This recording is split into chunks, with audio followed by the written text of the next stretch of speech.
Podcast City Network.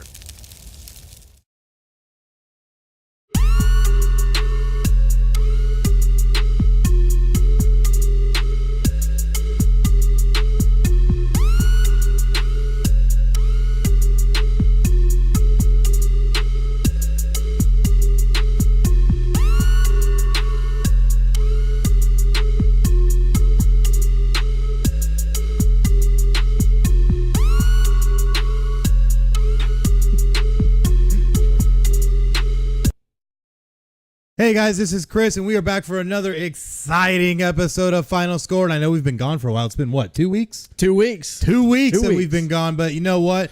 We're back, and so much has happened in that 2 weeks, man. Guess who's back? Back again. Again. We are back, and it's going to be an awesome time. We got so much to cover, and first things first, though, we have to talk about some important things that have happened with Final Score. Yeah, we've had a lot of stuff go on over our little hiatus that we had here. But what you got for us? We got some exciting stuff, right? What was there? I think we had some announcements come out last week because, you know, even though we didn't have an episode, we still wanted to bring you guys something. So, I don't know. Let's take a look. What is it?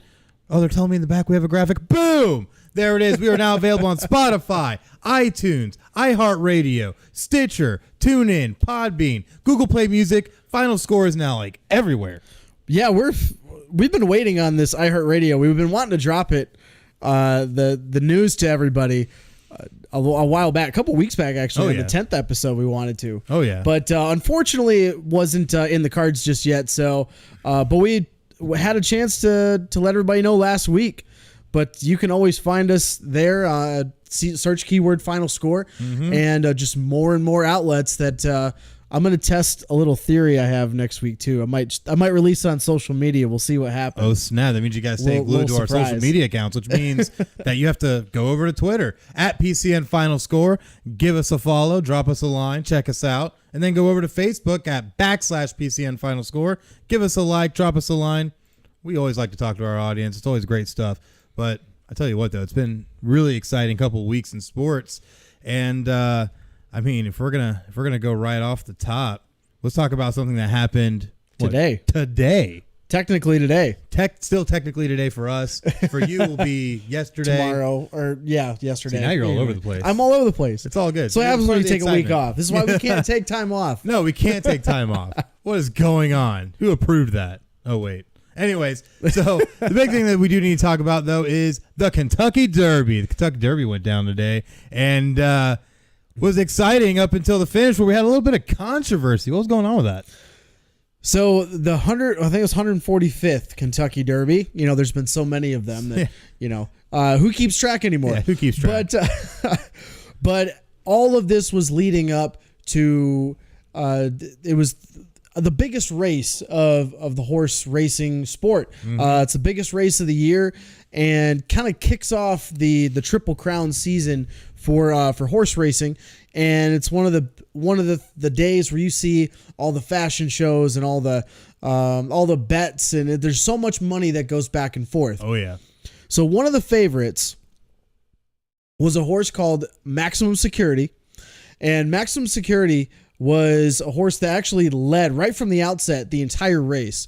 Was hands down the best horse that was racing today, and has actually won all 4 of the races that he competed in up to the Kentucky Derby. Wire-to-wire winner. Coming around the last turn, there's a little bit of controversy as far as if they moved over lanes and didn't give other horses room to get around the turn. So was initially declared the winner. And this is a 2-minute race, mind you. It took almost 20 minutes for the replay crew to come to a decision. Gosh, we thought we had it bad with the NFL and the NBA. It was bad, man. I was 20 minutes? Seriously trying to watch this, and I'm just sitting here, and you know how I feel about replay. Oh, yeah. You know how I feel about replay. Oh, I know. Another time where controversy spares no sport. And now here in 2019, replay has reared its ugly head yet again, this time in horse racing. Who'd have thought we'd ever have to see this happen? But they actually ended up declaring Maximum Security disqualified because they did in fact not give the other horses enough room to come around the final turn. So what happened is now that you have number 1's out, number 2, which was a 65-1 odd to Hope you put that bet down. the Kentucky Derby, Country House ended up becoming the winner of the 145th Kentucky Derby. And it was really funny when they were asking between when the decision was made and prior to that, after the race ended, they were asking the jockeys, they were asking the owners and trainers of the horses, what do you think happened? Because the process that they do for replay is a lot different than you would imagine for American sports. It's it's not just they call up and they look at the replay booth, they have a referee that counts it. They actually had to get the other jockeys that were involved on the phone, basically kind of like get their testimony about what happened. So it was really, really interesting. But in the end, at the end of the day, there's two ways you can look at it. Either you go by the letter of the law, which I know you love that. I do. You love going by the letter of the law. I love rule books. You love the rules. So in that case, they got it right.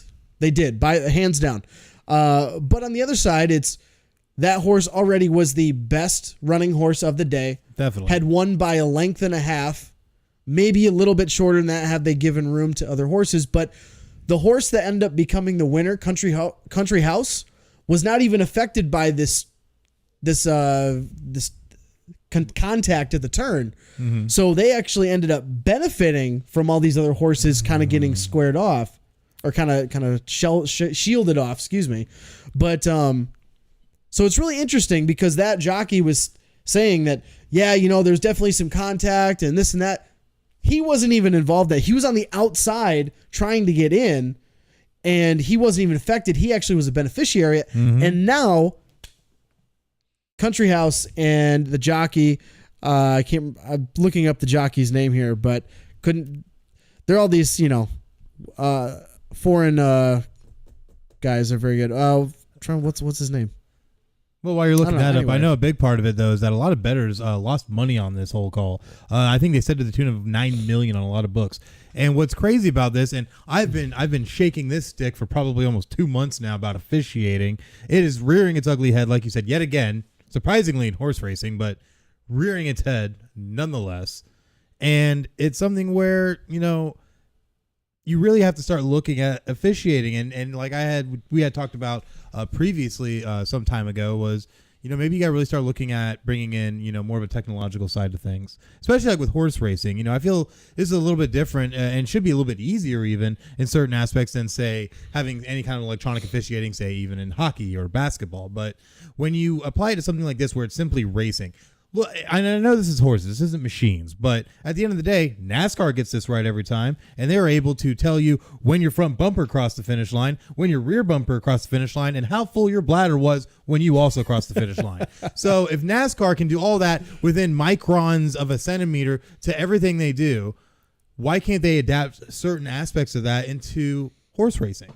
Well, I agree, and they do to an extent. When it comes to photo finishes, as we're a little aware, having seen that in our occupations, but as they do have photo finishes that they use the technology to do that. Mm-hmm. But this isn't really about that. It's about the fact that it was raining yet again. The track was soaked, and there's the horse ran over a puddle and basically slid to the outside. Mm-hmm.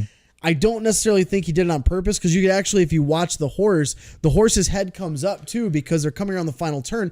There's 150,000 people that are watching this in the stadium. This is true. And you've got all the stadium seats over here. You've got the infield over to your left, and that's a lot. These horses are only 2, maybe 3 years old, and most of them haven't seen this kind of a crowd. And that's what a lot of the experts that were talking about this situation were explaining, that this probably wasn't the horse or the jockey's fault. It was just circumstance. It's a circumstance. It just happened, and it's really unfortunate because, as you talked about, how much money is on the line with the biggest, outside of maybe the Super Bowl, one of the biggest sports betting events of the calendar year. Absolutely, right up there with Super Bowl, March Madness, the big ones. But the big thing I look at, though, is sure, this could have been accidental. Absolutely. A lot of things happen circumstantially when you're in situations like this. But at the end of the day, go down to the level of having to basically interrogate jockeys to get the information of what actually happened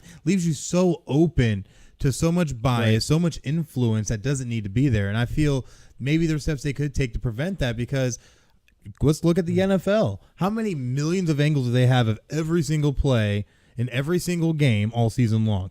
Take that type of an approach, especially if you only have a race that lasts 2 minutes. Yeah, 2 minutes, and they took 17 minutes to come to a decision. Exactly. That's but ridiculous. the one thing I did like, which I will credit them about, is during this process, they basically showed you a screen, a split screen. It had 5 different viewing angles of what these people were watching up in the booth.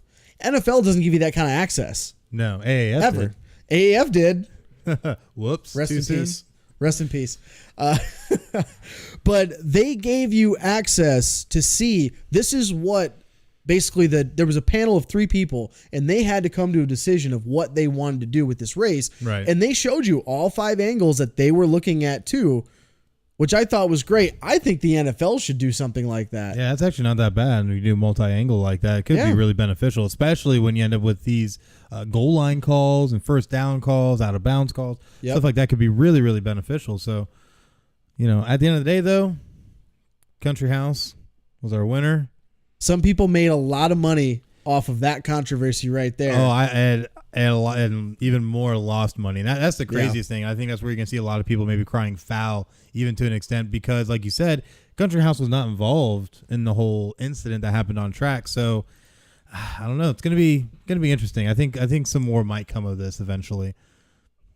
Yeah, I agree. It's going to be interesting. I don't think this is such a rare occurrence in horse racing, but it's just unfortunate that it had to happen this year, where we've had so much replay in the last, honestly, less than 8 months, and 8 to 10 months, and at the biggest horse race of the year. Yeah, I mean that would be like something happening at the Daytona 500 in the final turn, and there's some huge controversy, or like, I don't know, what was the that NFC Championship game.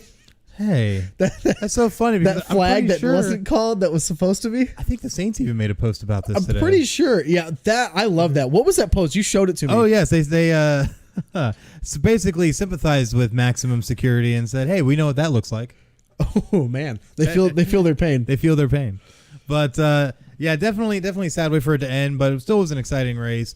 I don't know. We'll definitely see some fallout from this, I think, coming up. But a big thing that happened recently that we really need to talk about a week ago. What was that thing? Last a couple days. They did it outside. It rained a little. Oh, yeah. The NFL draft definitely was interesting. If you saw our last episode where we did our full 2019 NFL draft preview and actually lined up some of our picks, we didn't do horrible. We didn't do horrible. Horrible. Actually, in the first round, we didn't do too bad. No, we really didn't. The thing was, though, with our picks was we did not include trades, and that's the big thing. It's always hard to try and include those kinds of things because you never know what's going to happen, especially behind closed doors. These GMs get really finicky, even to the point if you look at Oakland where they sent everybody home for their scouts. But whatever. And yeah, that's go ahead. Continue. We'll get to all that. In a moment. Get to that. We'll get to that. But at the end of the day, though, we did have the NFL draft. It was a very exciting draft. Definitely some surprises and not surprises, depending upon who you are. But we're going to start right at the top with our first round review. And I think one of the biggest, most interesting things about the entire draft was there was only one trade in the top 20 picks. That's so rare. It's especially so rare. Talking about how some of these teams, the Jets, big time. Yeah. The Jets were talking about trading down. They adamantly wanted to trade down. And then adamantly. And then they never did. The Lions were talking about trading down. They never did. Who else was talks of trading down? Even Arizona, to an extent, was talking about potentially trading down. Yeah, if the situation arose and they were able to do so, they totally talked about it. Tampa floated the idea. Some even thought Green Bay might be one. But literally the only trade we had was when we had Pittsburgh trade up to number 10 to take Devin Bush at linebacker. And that was it in the top 20 picks. That 20th pick was the person who traded down, which was the Denver Broncos. Yeah. So it's very interesting because usually you see at least maybe 2-3 trades in those top 20 picks where people are really trying to position. They get those franchise players to really end up being the anchor of their offense or defense, as the case may be. And we just didn't see that this year. It was really, really shocking to me that not a lot of teams were willing to trade up, especially I think it was just because of the fact that there was so much defensive talent in this draft class that the people that were, or the teams that were looking for offensive weapons or anything like that weren't excited about moving up to go get anybody. So I think that's why you didn't see, if it was an offensive heavy draft, this would have been nuts. It would have been completely opposite. Well, just because in today's NFL, everything is really offensive driven. So at the end of the day, this is a very, very defensive heavy draft. A lot of edge rushers, a lot of linebackers, a lot of secondary players. And I think a lot of teams just kind of sat back and were taking the best available in a lot of cases. Which it's not really a bad idea. I mean, it's not like, look at the Jets. They could have traded back. They got Quentin Williams, which I predicted correctly. Go me. So he plugs up that middle and gives them a big need that they need. So it's interesting though how this ended up playing out. But looking at it though, what was your biggest surprise of this draft? My biggest surprise, and I think part of the reason why you're talking about the Raiders and how they sent all their scouts home, because they said they were going to shock people. They were going to make a surprise pick. Mm-hmm. They didn't tell you whether it was going to be at 4. I think actually even Gruden said it was going to be at 4, which was kind of weird. Everyone's like, okay, well, what's the really shocking pick? Are you going to trade up and go get Kyler Murray? Well, or that didn't happen. And right, I tried to call that happening, and it didn't. Yeah, you tried. You tried to look for it. But, I mean, what other players could they maybe take? Maybe trade down, or maybe take Devin White, which is a guy I thought maybe late they might want to try to take. Definitely. Just because of his speed and his range at the linebacker spot. Yeah, very versatile. They ended up going with a very safe pick, in my opinion. In a lot of people's opinions, they see this as a very safe pick. Well, too safe though? I think it was a little too safe. Yeah. They wound up drafting Clelin Ferrell, the defensive end edge rusher out of Clemson, who was predicted to go somewhere in the mid to late teens. So it's not too far out of the stretch of imagination for them to take him. But if you listening to the kind of the behind the scenes, they had Mike Mayock on the phone with Clelin Ferrell, and he said that they wanted him for character and leadership. Mm-hmm. What better place to do it than out of the Clemson football program? And considering what Clemson has been able to do these past, I would even say 10 years, have really revitalized their program to become not only a premier program, but a program that puts out young men that end up being leaders, whether it be in the NFL or outside. And it's really great to see what Dabo Swinney has done with that program. But I still feel that this was maybe a little bit of a reach. I feel there maybe have been a couple better players available, considering how this was the 4th pick.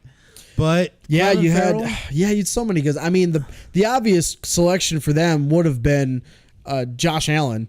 Absolutely, Josh Allen, a guy to replace Khalil Mack, which is kind of why when we were looking at our mock drafts, I had Allen going 3 to the Jets, because they could have used both, and I had it as splitting hairs. You could pick. You can't go wrong with either one. Exactly. But I mean, the Raiders, you have Devin White's there, Josh Allen's there.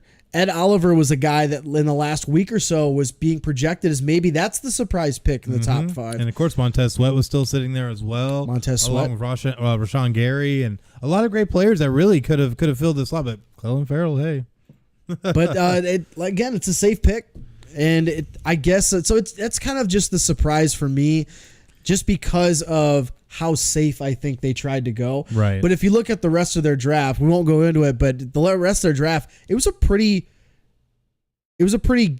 geared draft towards, they want character and they want high moral guys. Definitely. And they want guys that are able to fulfill that while being successful. That's how you end up with guys like Josh Jacobs out of Alabama and all these late round guys. It was really great what they did, I feel like, with their draft, and really, I think maybe helped actually take a step forward for what the Oakland Raiders need to be, because you can't get much worse than what they did last year.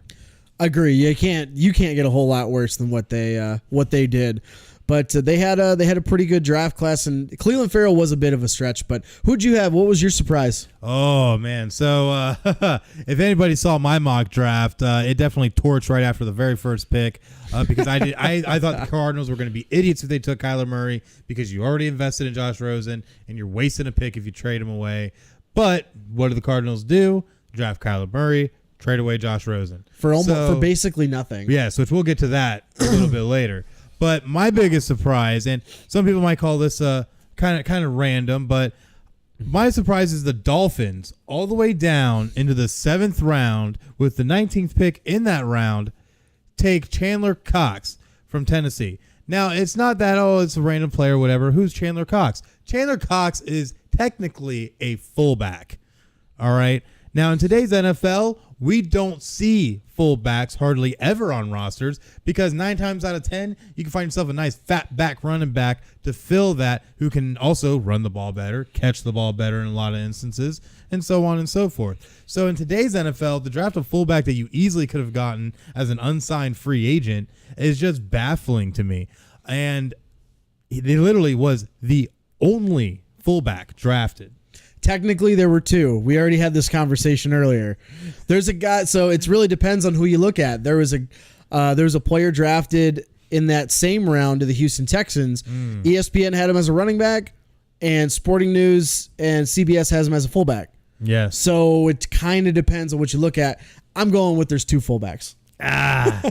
In my opinion, the other guy is smaller. He's not Chandler Cox. Chandler Cox he's small for a fullback, but he's big for a running back, if that makes sense. If you watch any early 2000s football and saw a guy by the name of Mike Allstott running the ball for the Tampa Bay Bucks, you know what I'm talking about. So you were talking about a fullback.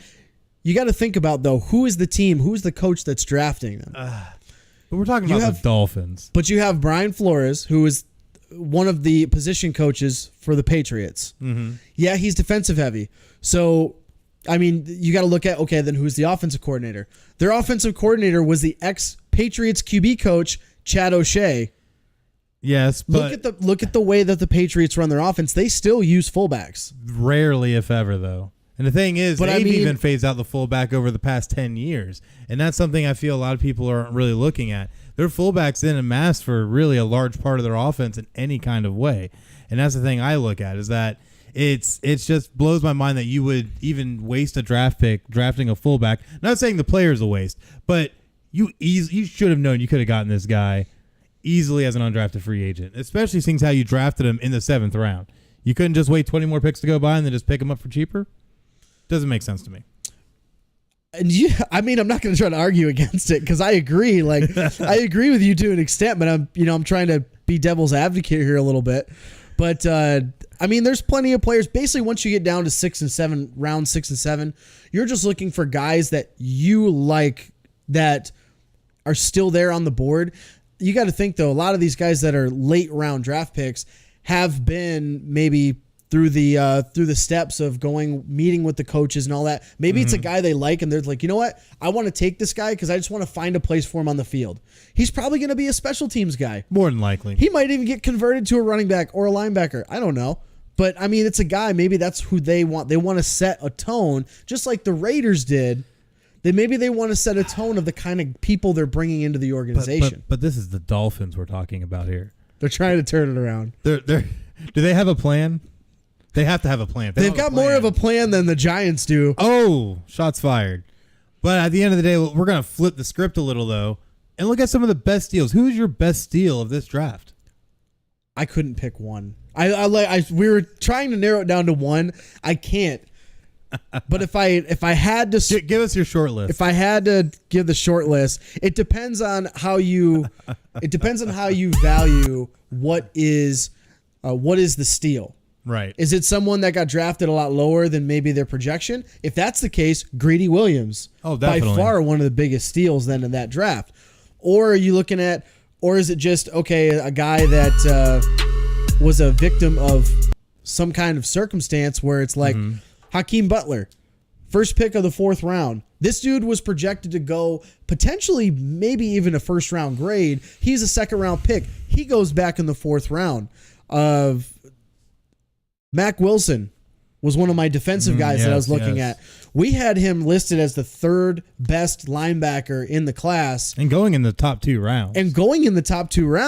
He goes in the 5th round of the Cleveland Browns. I think if you're looking at just number of where someone's pick, that is my biggest steal.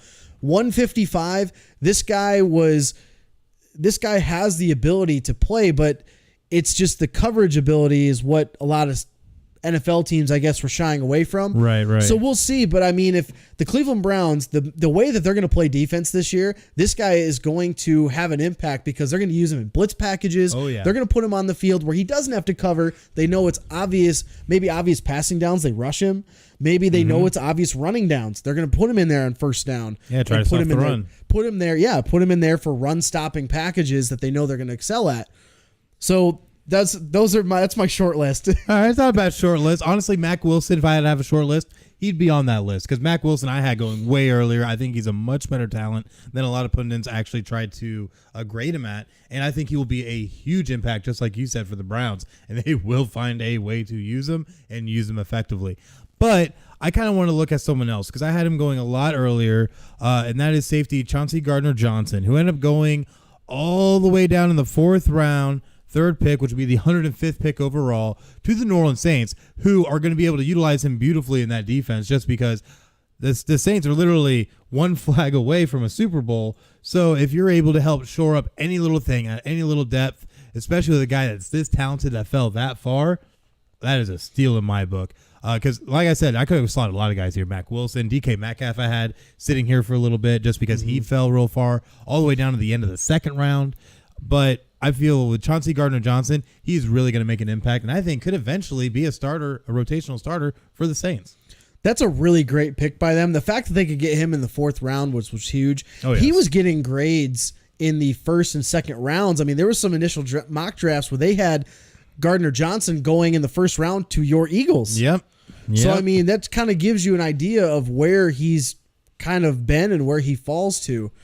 But, you could pick any name really out of a hat. Oh, yeah. And, I mean, another guy that kind of got overlooked that was part of one of my favorite draft classes was Jalen Ferguson out of Louisiana Tech. Yes. He went in the 3rd round to the Ravens, which is a great marriage between those two.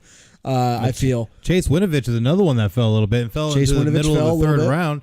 Ended up going to the Patriots, which they'll utilize him greatly. I love that pick because I love Chase, of course, and I think just the way that he approaches the game and the way that he approaches his preparation, and I think he can be a Patriots guy. Absolutely, he's a Bill Belichick guy. Yeah, he's gonna really fill a lot of that hole that was left by Trey Flowers and other guys that have left. So, yeah, they're going to utilize him very well, I feel. Definitely. So, talking about teams that are able to pick up good pieces to be able to kind of round themselves out, who do you feel had the best draft for this draft?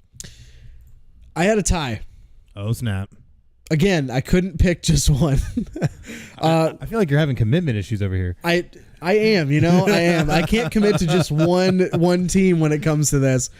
But so I went with 2 for multiple reasons. Baltimore Ravens, I think, did the best job of just surrounding Lamar Jackson with weapons. Absolutely. What they did is they bring in Hollywood Brown. They bring in Boykin, your boy from Notre Dame. That's right. They bring those guys in, and not only that, they get great value in Jalen Ferguson, who I just mentioned, and that's a way to help shore up that pass rush. Justice Hill is another guy. They got him in the 4th round, running back out of Oklahoma State. He is going to be the perfect complement to Mark Ingram, kind of like how they just had in New Orleans with Ingram and Kamara. I think Hill can fill that role just as well. I've watched a lot of his games in Oklahoma State, and he is something else. This dude's a great talent. So I think they did the best job of putting pieces around Lamar Jackson and just kind of shoring up that defense.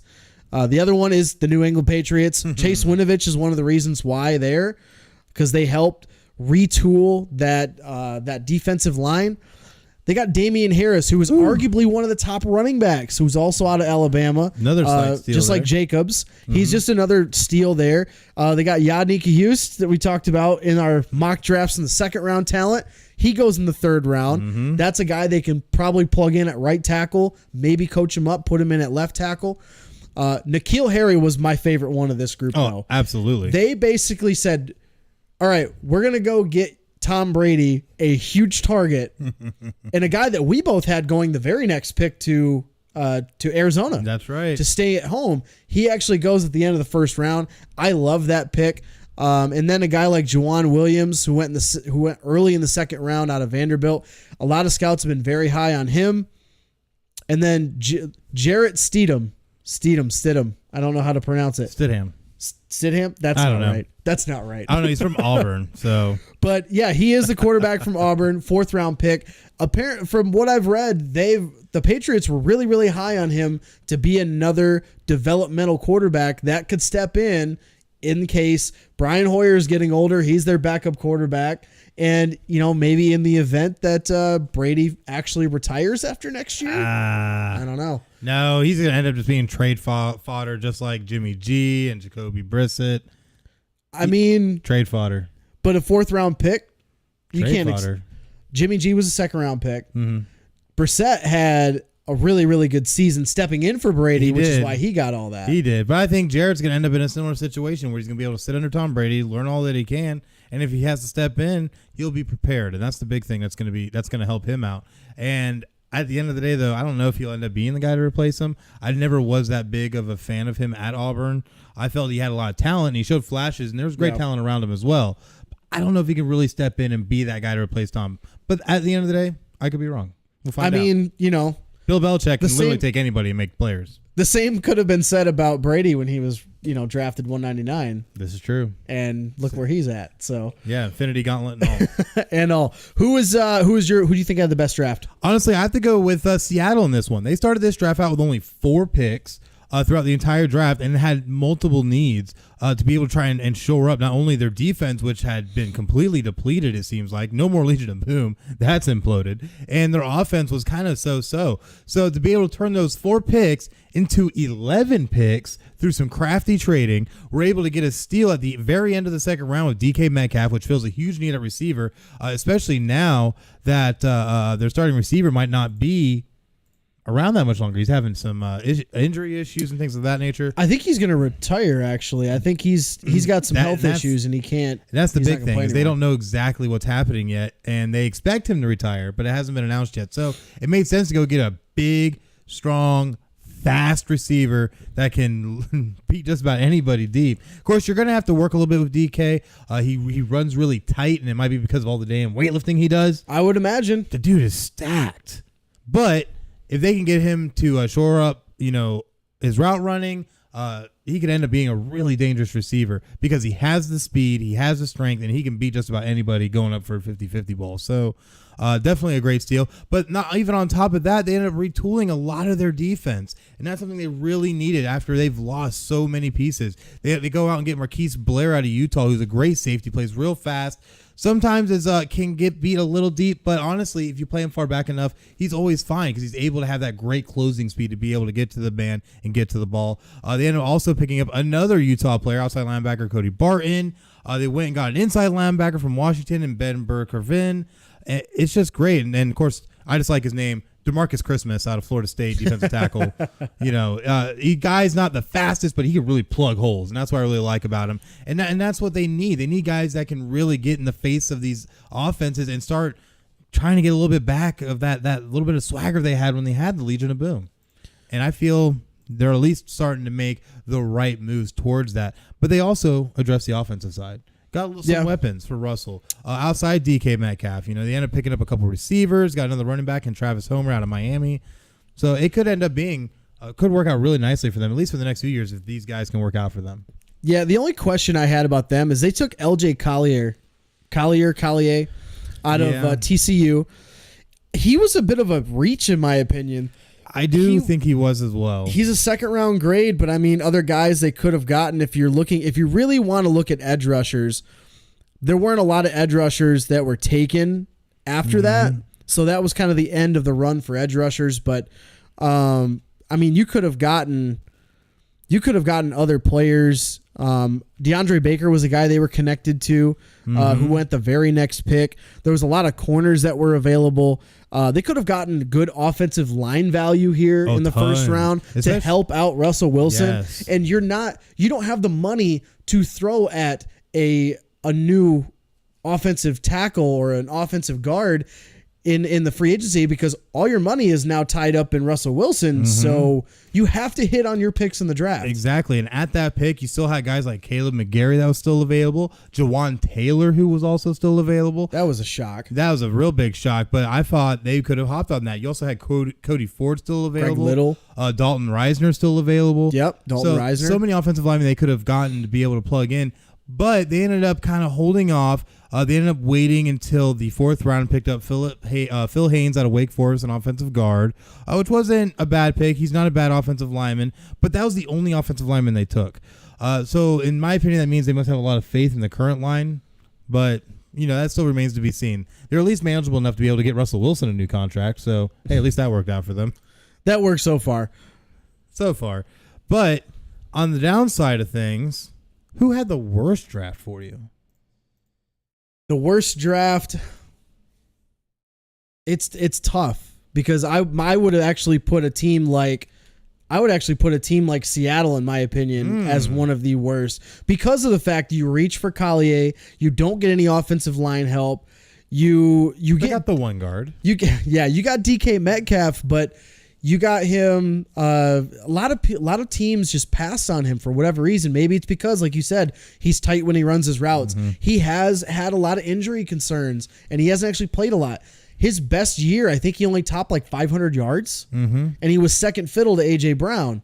So I think out of that group, I think they really struggled to find the right pieces to put around Russell Wilson on the offensive line. Who else? The Tampa Bay Buccaneers, outside of Devin White, they reached for a couple of corners. Definitely they didn't help their edge rushing. They're a couple of head scratchers for me.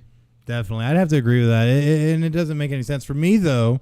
And this is the biggest glaring one, and I know there's some people that would argue with me on this. The Tennessee Titans. Now, the reason I say this is that the Tennessee Titans, while they had a great defense last year that played strong and played great, they drafted mainly defense in this draft, and I think that ended up coming to hurt them, because at the end of the day, they need offensive pieces to be able to put around Marcus Mariota.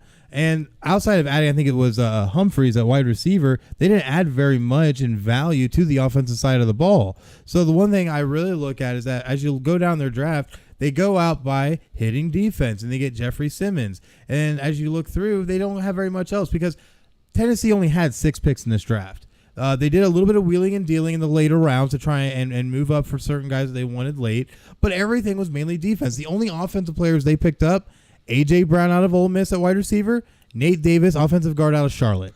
But if you're looking at it, those 2 picks were the first 2 picks they made, second round and third round. Yes. You would imagine the value for those guys is going to be a lot better than, say, the end of it, where you got the 2 outside linebackers, 5 and 6. Those guys you might hope can make the 53-man roster. Right. But the top 3, you've got Brown, Davis, and Hooker. Those 3 guys can make the roster. And I was surprised that Hooker's another one.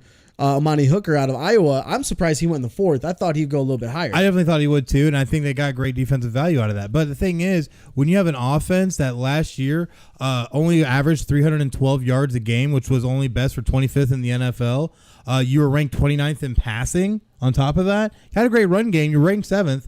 But you have Marcus Mariota, and he's supposed to be your golden boy that you invested everything in when you drafted him almost 5 years ago.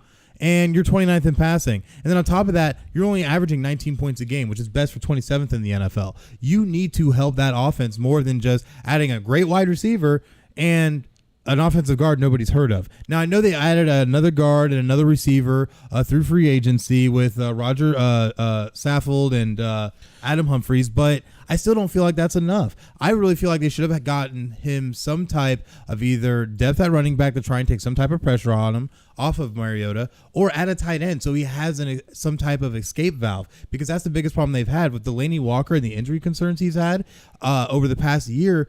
He's not going to be, and especially with his age, he's not going to be a guy that's going to have any more kind of longevity in the league. Year 2 tops. Yeah, he's getting up there in age, and he's not really healthy at the current time being. Jeffrey Simmons is a good pick here. Oh, yeah, but he's definitely good. But I'm gonna agree with you. You had Noah Fant sitting right there. You could have taken him. Yep. He went the very next pick to Denver. You could have literally stolen him out from beneath Denver, but you went and opted for a defensive line. You mentioned they got 2 offensive people they could bring in Saffold, who was a huge pickup for them. Oh, yes. But then also Adam Humphries, which is okay. He's not earth-shattering. No. But that's what you need to get. Offensive weapons around Mariota. Yeah, because it's all been on him, and that's the big thing. They were able to get lucky with the running game and have it actually start to come in late in the season last season, but everything fell onto Mariota's shoulders to try and make plays with nothing.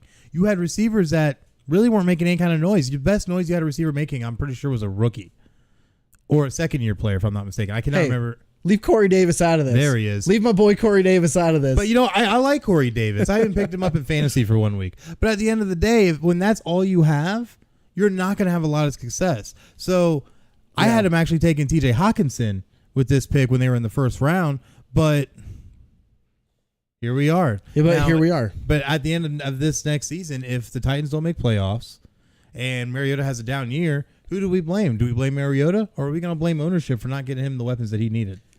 I think it's a little bit of both, honestly. I think because you noticed last year Mariota is not. I don't think he's ever going to be 100% again. His hand has bothered him for the whole year. You could tell he couldn't get zip on the ball. But you know what? They got their solution. They got a plan. Oh, they have a plan? Oh, they got a plan. Did they get it from the Giants? No, they got it from the Dolphins. Oh, Ryan Tannehill is coming to town. He will save the day.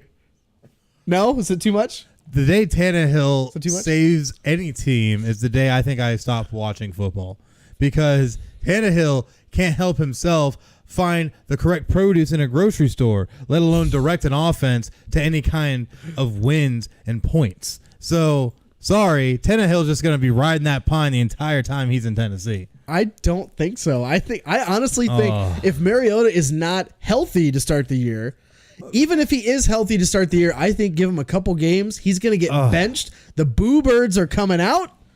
Mariota is going to be done, and Tannehill is going to take over and play over half the season for the Titans. Is this Bizarro World? Yeah, that's my bold prediction for the Titans this year. Are we in Bizarro World?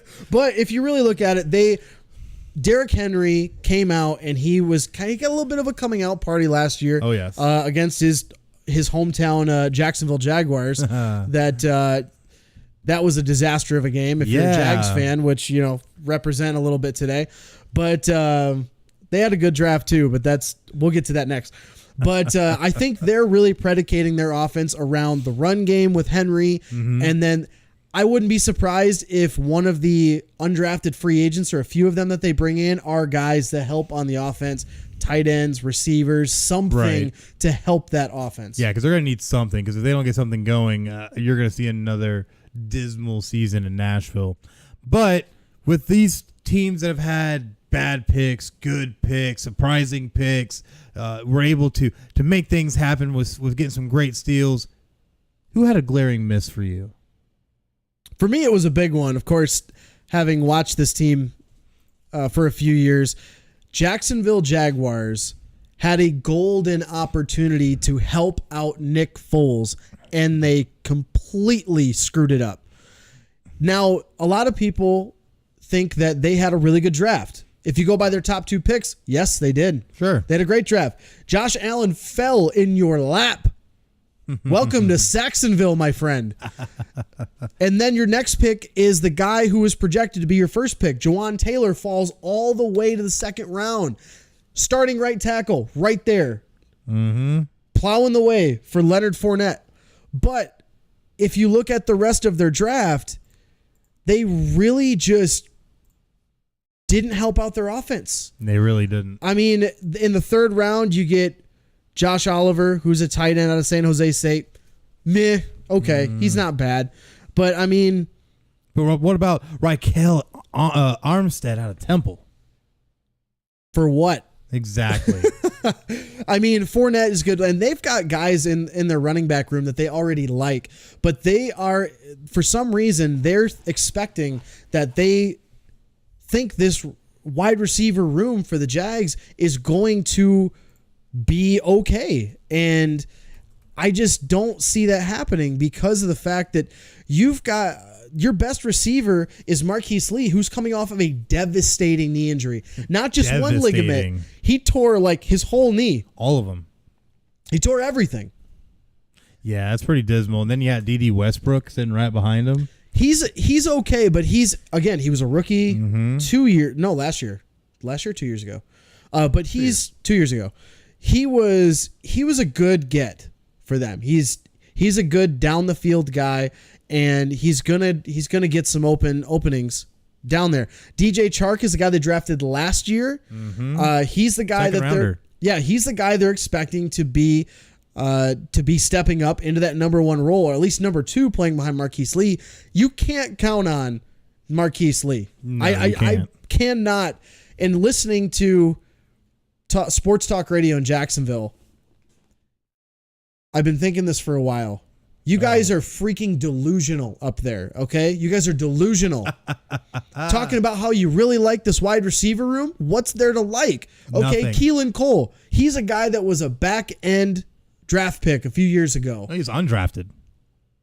Undrafted. Excuse me. Sorry, That's even better. worse. That makes it better. Yeah. But if they really want to make a splash, I don't know if guys like this are still available. Go out and get an Emmanuel Hall. He wasn't drafted out of Missouri. Go and get, I don't know, Stanley Morgan from Nebraska. Get some guys out there. Get some receivers in that room, because Marquise Lee is not the guy. They could have had Hakeem Butler. That's who I had them taking in the second round. That is a big red zone target to put opposite of DJ Chark. I mean, how good of a room could that be in the next year or two if you've got 6'4" DJ Chark on one end, you've got 6'5" Hakeem Butler on the other side, and you've got Marquise Lee that can move him around if he gets healthy. D.D. Westbrook is a guy you can play in the slot. That is a dangerous trio at receiver. It is, but you got to remember, this is the Jacksonville Jaguars, who were led by Tom Coughlin, who formerly was with the Giants. So they think they have a plan. I mean, I'm not mad at them for what everybody has a plan. Yeah, I'm not mad at them for what they ended up getting, but I was just really surprised that they did not go after any receivers whatsoever when that's one of their biggest and most glaring needs. And it's funny that you mentioned receiver, because for me, I also had a team that I felt completely missed for the same reason, and that's the Green Bay Packers. Now, the Green Bay Packers, many would argue to me, oh, you have Aaron Rodgers. He can just throw it to whoever. I'm sorry. You actually need talent at wide receiver these days to be able to make anything happen. And when your best receiver is Devontae Adams and nothing behind him, and mind you, Equanimous St. Brown, who's a former Notre Dame player, is on this roster, who I love, guess what? You still have no receiving help. All you have is Devontae Adams. Equanimous St. Brown played his first rookie year last year. He is nowhere near ready to be a primetime player. And then all you have packed behind that, Jay Camaro, Geronimo Allison, Jamon Moore. Who are these people? Exactly. Nobody's. You had the opportunity to go and get a guy like a DK Metcalf, who I had them taking in the first round, which, he fell. So they could have taken him plenty more times, too, throughout the draft. Yep. But they literally had the pickings of anybody they wanted at any time in this draft and flat out did not take anything. All they took is a bunch of defensive players. And when you look at the offensive side of the ball, all they took was a center, which I do feel they needed. But you took a tight end and you took a running back. Really? I'm not too mad about their their picks. I mean, I'm not mad about them, but it's like you have not given arguably one of the best passers in the league anything to throw to. And I think that's what's ridiculous to me. It's awesome you went and got a Jay Stemberger out of Texas A&M. He's a great tight end. He's a project, though. He will be a project. He's a project. But if you're going to pair him up with a quarterback to be a project, Aaron Rodgers is the guy to do it. But he's a guy who could eventually develop into a nice red zone threat, a little short safety valve for you, especially now with how Jimmy Graham's been these past couple of years. You don't know exactly what you're going to get out of him. So taking that into account, Jay Stenberger wasn't a bad pick, but you have no receivers still. Your top two receivers are going to be Devontae Adams and Equanimous St. Brown, and that's all you got. So way to go, Green Bay. I mean, I thought it was a bit of a head scratcher that they traded up back into the first round to take the safety from Maryland, Darnell Savage. Yeah. I thought if they were going to trade up, they were going to try to get maybe an offensive lineman or maybe take Hollywood Brown. Yes. I thought maybe they'd take Hollywood Brown there, but they ended up going with Savage. So I read, I'm trying to find it again, but I read a stat that Green Bay in the last X amount of years, I can't remember, it's at least 5 years, they have taken defensive players with their first round selection in every single year. And I think it's at least the last 5 years. It's because they haven't had a defense that's been able to really stack up against anybody. Their defense have always been kind of lacking. And they always try to go out and get good players. And it just doesn't work even out. This year, they'd used 5 of their 8 picks on defense. Yep. At some point, you're going to piss off Aaron Rodgers. He's going to say, okay, bye, I'm out of here. And I think if they don't get this right, he's gone when he becomes a free agent. Yeah, he's probably just going to retire, honestly. He's only, 35? Yeah, but I still think he wants one more Super Bowl. And if he could see Tom Brady keep doing it late into his 40s. That is very true. I could see Aaron Rodgers trying to do the same, especially if he lands in a situation where he has the offensive protection across the line and he has some weapons to throw to. If he has a legitimate shot, he'll go elsewhere. But I'll tell you one thing, though. The one offensive piece they did pick up that I think was good. Dexter Williams, running back Notre Dame, baby. Yeah, he's a speedster. Great abilities, can really cut and turn as needed. Had a couple fumble issues here and there, but honestly, it's something you can kind of look past because it's not like, who's that one guy who fumbled all the time? Oh yeah, Trent Richardson. So at the end of the day, he's not him. So it should work out fine. But as far as looking at those glaring misses, just taking a look at some of the undrafted players for Green Bay, they went out and got 2 receivers. They got a tight end. That are undrafted guys. Sometimes those guys are going to be guys that are going to stick on the roster. Sometimes Matthew Eaton, I did see on that list. He could be one that could eventually turn into maybe a solid 4 or 5 receiver. But I don't feel it's anything that you really want to try and invest heavily into because you don't really know how that's going to work out. Right, I agree. My favorite pick of the undrafted free agents was a guy that should have been drafted. He was the top rated guard in the draft, and he went undrafted. Guard out of Wisconsin, Ben Schwazel. Well, that's a name. I'm butchering this. Ben Schwell. Ben Schwell. Ben Schwell. Does he bench well? Does he bench well? Do you even bench? Do you even bench, bro? No. Do you even bench Bo? His name's Bo. Oh, sorry. See how he did that? I see what you did there. He was one of the top-rated guards in the whole draft class, and the fact that he went undrafted and then signed by the Detroit Lions is huge because being a lifelong Lions fan, it's going to help out that offensive line big time. So yeah, that's a glaring miss that they had, but they also addressed it with one of the best players available. It definitely did. So that's definitely a good move for them, but. Detroit, man, you guys need some help. We're going to get better this year. Oh, yeah. If you're watching this on YouTube, you see the stunned look on my face. I am in pure disbelief given how the rest of your division is. But anyways, that's been our NFL draft review. Confident. Unfounded. Anyways, at the end of the day, that was our 2019 NFL draft review. Definitely make sure you check out this and all the other great things that we do on all of our social media outlets, on Facebook at /PCN Final Score, on Twitter at PCN Final Score. Definitely make sure you go check us on podcastcity.net at podcastcity.net /Final Score. Check out all the great stuff we have going on and some surprises we have coming up in the future.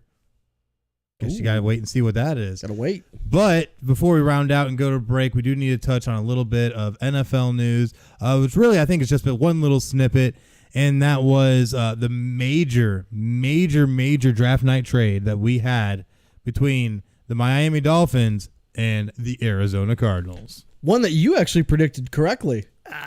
Except I thought it was going to be a different team that was going to be trading the quarterback, but the receiving team got that one right.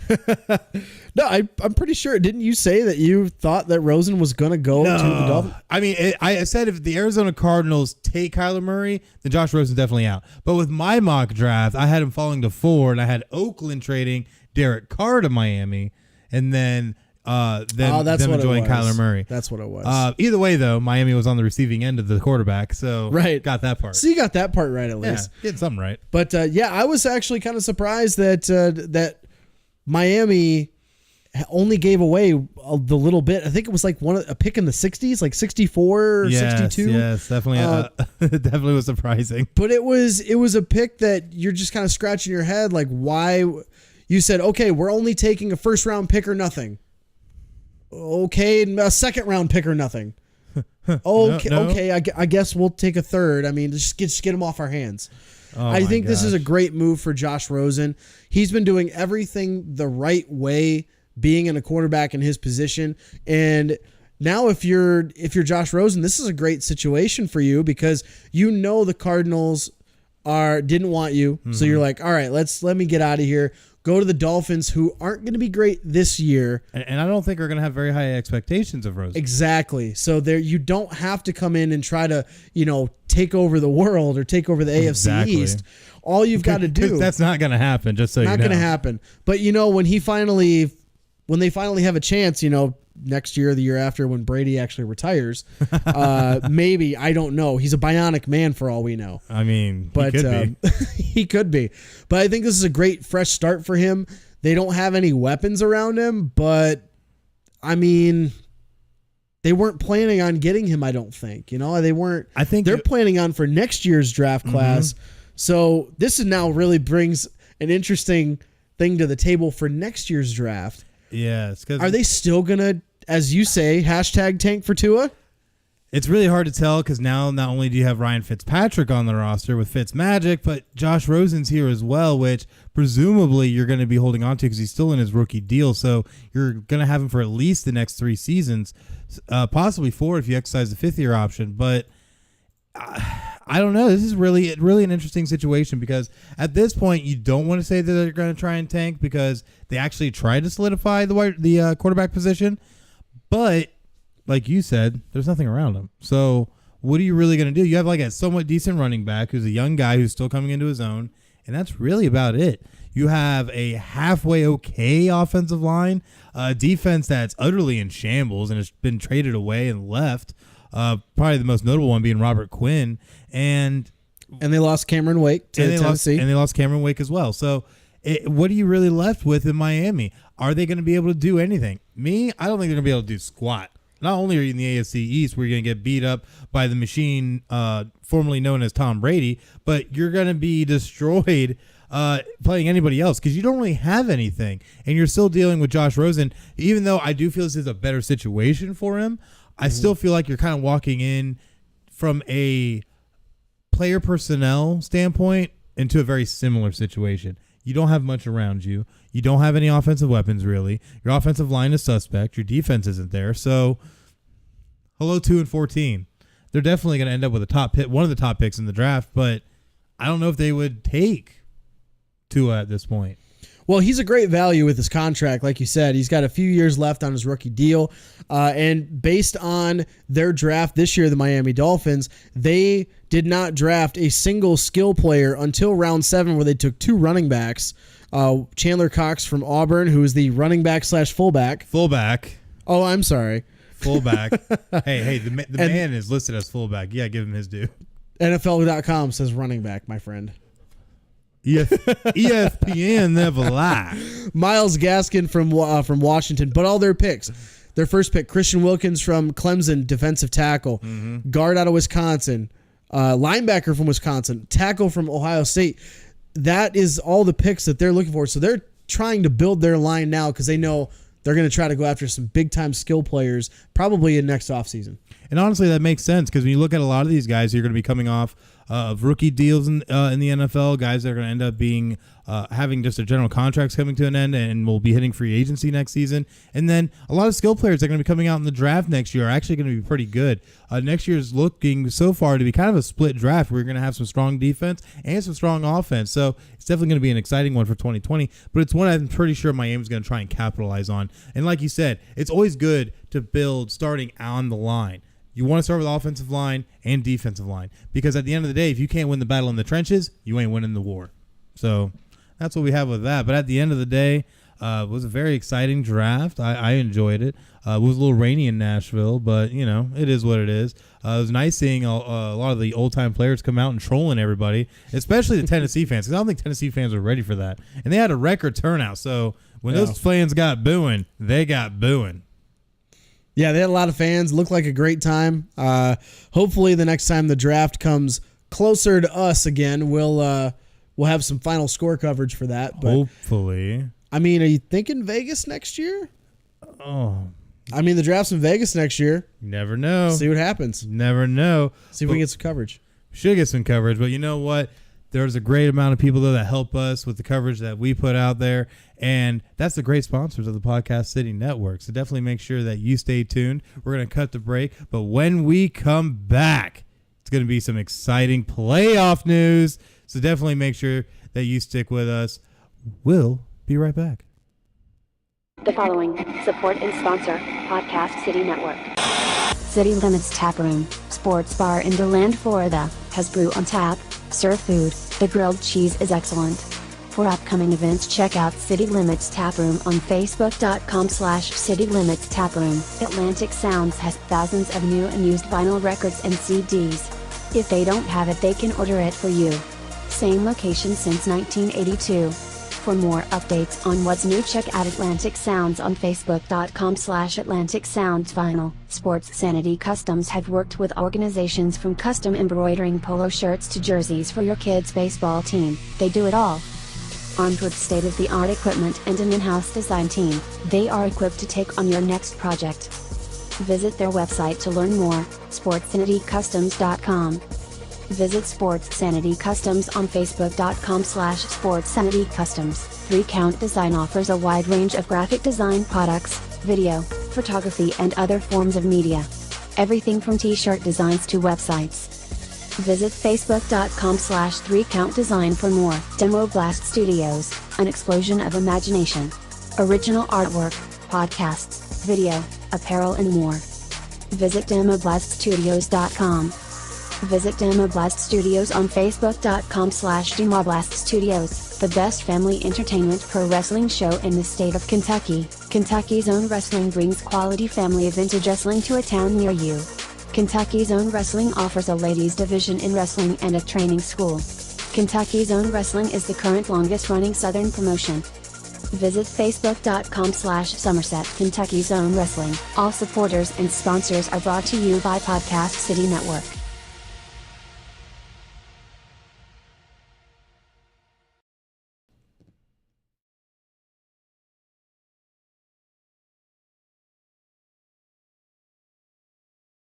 And we are back here on Final Score. I'm Chris. This is Craig. And man, I tell you what, we're sitting here right now and just saw the finish to Golden State and the Houston Rockets. And I tell you what, that one looked like a classic game. Houston takes it 126-121 in overtime. And Houston desperately needed this win. So since we're already here, we'll go ahead and start with our coverage of the NBA playoffs. And it's definitely been exciting. A lot of craziness has happened. And we'll go ahead and start with the series we're looking at right now, Golden State and Houston.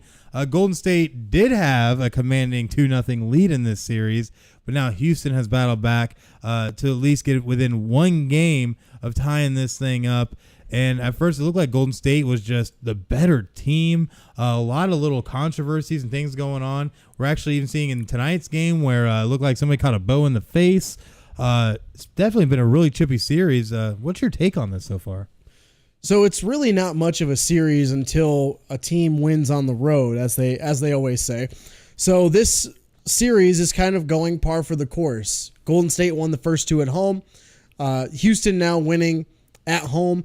I wouldn't be surprised if Game 4 is another tight game, and maybe even another overtime game.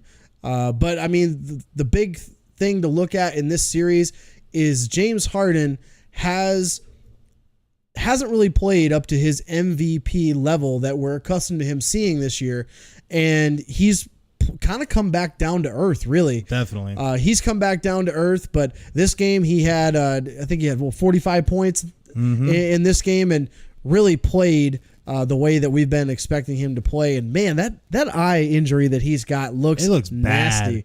It is nasty. Oh yeah, we're looking at it now. Half his eye is completely red. And I was looking at some of the pregame pictures from this when they were showing him in warmups, and I was just like, how can he see right now? Because that is just crazy. I couldn't imagine trying to play with something like that. Yeah, this is just a terrible injury for him to have, because he was legitimately like swiped at and hacked. And the fact that he could still come back and play is a great testament to how bad he wants to win in this series and beat Golden State. Because as you remember, last year this series was in the Western Conference Finals, went all the way to Game 7, where depending on who you ask. The series should have been won by the Houston Rockets. So the fact that we get, like I said earlier when we were talking about our preview playoff show, I think we got robbed of seeing them in the Western Conference semifinals versus the Western Conference Finals. But all the same, it is going to be still a great series, and I wouldn't be surprised if this does in fact still go to 7 games. But all these games have been pretty close, and Golden State is finally woke up after that one game in the first round against the Clippers where they blew that 30-point lead. Oh yeah, huge lead. Since then, they've really woken up, and I think they're finally like, oh yeah, it's playoff time. I think we should start playing. Definitely should, because if you don't start playing, you're going to start losing, and the next thing you know, you're going home. And it's really good to kind of see them wake up, but I still feel Houston, especially having won this game, especially in a very tightly contested game that ended up going all the way into overtime, to be able to win those ones, that's how you know you're the mark of a true champion. If you could dig deep and win those kinds of games, this whole series could turn around now, and which I'm sure Houston is hoping will happen. So we'll definitely see how this one ends up shaking out. Game 4, I believe, will be in the next day or so. I don't actually have the statistics right here up front. Well, it'll be probably Monday most likely. If it's going to be at Houston. Usually they do a day in between, one day off. Well, for the audience, so that's tomorrow. So, Oh yeah, that's true. That would be it'll be Monday most likely. Most likely. So depending on when you're watching and or listening, Monday is when to expect that. But one player in this series to watch out for Golden State, Draymond Green has been playing lights out in championship basketball the way that we're accustomed to him seeing in the, being played in the playoffs. Mm-hmm. When he plays well in the playoffs and he plays within himself the way he has been in this series, Golden State is pretty much unbeatable, because you're going to get out of Durant and Curry and Thompson, all those guys averaging 17 points or better. But Draymond Green is in this series, in the first 2 games, was averaging 14.5 points, 10 rebounds, 8 assists, almost 2 steals a game, and shooting 68% from the field. He is playing lights out for them right now. Oh, absolutely playing lights out. And it's just been insane the kind of tear he's been on. But this is what you need in the playoffs, because you got to have guys that are able to step up and make plays where needed to be able to help you win games. And if you don't have that, you're just flat out not going to win. That's why the Magic didn't make it. We got one win. They got one, though. We got one. Which is more than the experts predicted they would get. They had a great season. They did. Winning season of that. Great season. Won the division. Mm-hmm. Not a lot of people expected that either. Yeah, especially after they had congratulations to them. Yeah, especially after we only had 25 wins last year, to be able to come out now we're 42-40, had a winning season. It's really great stuff. But hopefully next year they'll do more. But you know what? There's 2 teams that were doing way more and didn't expect to have to do way more. And that's when we take a look at the Denver Nuggets and the Portland Trailblazers, who in their most recent game ended up in quadruple overtime. 4 overtimes. That's right. Not 1, not 2, not 3, but 4 overtimes, with Portland taking it in a nail-biter still, 140-137. And now Portland has a 2-1 series lead on Denver, which is surprising unto itself, given how well Denver played all season and now are really in a battle for their lives in this series. This is a really interesting series because, to quote the great Jim Ross, by God, business is about to pick up. Oh, man. This series has been great. Tight games basically the whole way through. You are watching the guard combination of CJ McCollum and Damian Lillard put on a show for Portland, and Denver has been a great regular season team. Mm-hmm.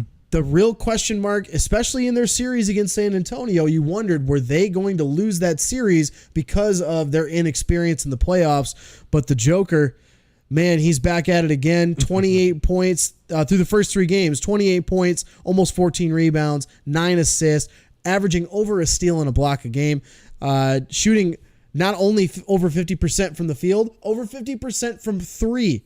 So he's been their big catalyst in this series, and it's been great. They've been great. But Portland, though, has been killing it, especially with Damian Lillard, who's been averaging 27 points a game in this series, and also with CJ McCollum, who's been averaging almost 26. So they've been able to get a lot of great offensive production out of those guys. And Enes Kanter is even sitting there at almost 20 points a game. And he was a great late season pickup when the Knicks actually released him and let him go to basically go to a playoff contender. He said that was the best decision that they ever made, was to let him go so that way he could go to the Portland Trailblazers. Another guy who picked it up, and actually in this last game, Rodney Hood, a guy who played with LeBron in Cleveland.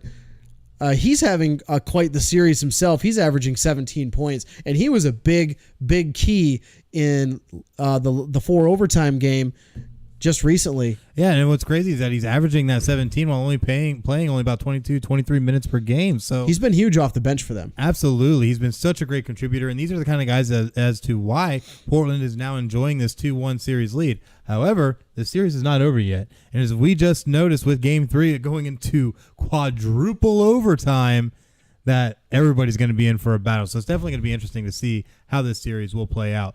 But looking over on the Eastern Conference side, we still have Milwaukee and Boston going at it. Milwaukee, though, is sitting with a nice 2-1 advantage right now after having dropped the very first game in the series, but have been on a tear since. Yeah, I think they were a bit surprised that they lost the first game at home. Yes, definitely. And then they came back out with a vengeance in Game 2, destroying the Celtics 123-102. Game 3 was a bit closer.